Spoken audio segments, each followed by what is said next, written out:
Простите, что вас перебил. Договорите, потом я отвечу. Хорошо, простите. Хорошо, тогда сугубо о себе скажу. Я не видала вас на сцене, я вас вижу только на экранах, да? То есть где-то на телевизоре или где-то еще мелькает.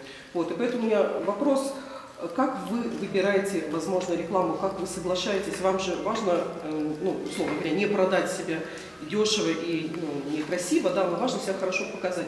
По какому принципу вы выбираете, в какой рекламе вам засветиться, и готовы ли дальше с кем-то вот так вот сотрудничать именно вот в плане коммерческом исключительно?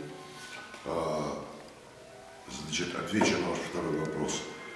Вас интересует мое участие в рекламе, мне неинтересно об этом говорить, это никоим образом не связано с этим событием, поэтому отвечать на этот вопрос не буду. Что касается появления театра «Современник» в регионах, то это совсем не так. Мы часто бываем в Екатеринбурге, мы были за прошедший сезон в Кемерово, мы были на гастролях в Орске, в Новотроицке, Оренбургской области, в городах, которые гораздо даже меньше Сыктывкара. Поэтому, скажем, не так часто, но 100% каждый сезон у нас есть случаи, когда мы выезжаем, не обязательно, скажем, там за границу или в Петербург, вот мы выезжаем все-таки в регионы. А это никак, к сожалению, не связано с нашим желанием. Мы с огромным желанием приезжали бы к вам 3 раза в год.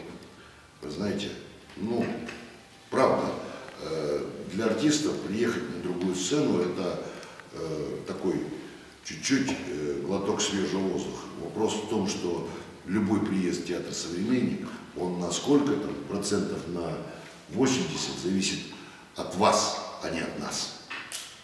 Понимаете, вот сейчас поддерживает маленький город федеральная программа. Но для того, чтобы мы не можем по своему желанию собрать чемоданы и поехать в Нижний Новгород. Мы туда поедем, когда Нижний Новгород это сможет сделать. Я возражать вам не буду, это понятно, вас даже сейчас не попасть на ваш спектакль в Сыктывкаре, да? Поэтому желающих увидеть вас на сцене, всех актеров, естественно, больше, чем те, которые могут попасть реально.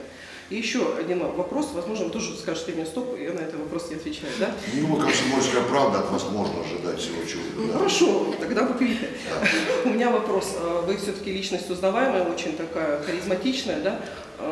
Не было ли попыток у кого-то использовать ваш образ, ваше словесное искусство на каких-то акциях, где бы вы выступали как уже не артист, а, скажем так, гражданин России? Я не очень понимаю вопрос.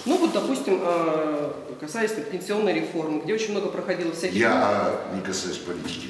Я придерживаюсь убеждения, артист имеет право об этом раскрывать рот только языком кино или языком театра. Все. Хорошо. Языком кино и театра вы пытались выразить свою какую-то гражданскую позицию?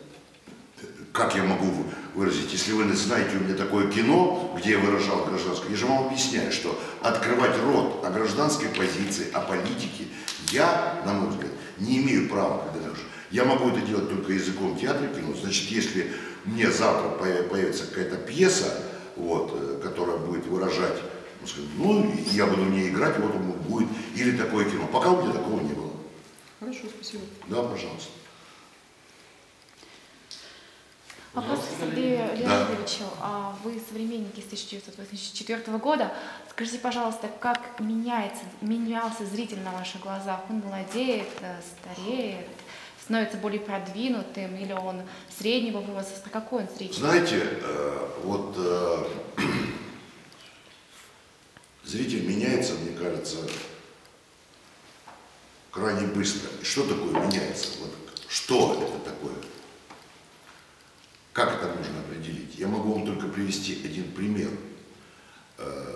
Как обилие информации и информативных источников, которые у нас множатся с каждым днем, наверное, делают нас такими, всех без исключения, такими загруженными, что мы не замечаем, как мы изменяемся, как мы быстро забываем. Вот вам пример.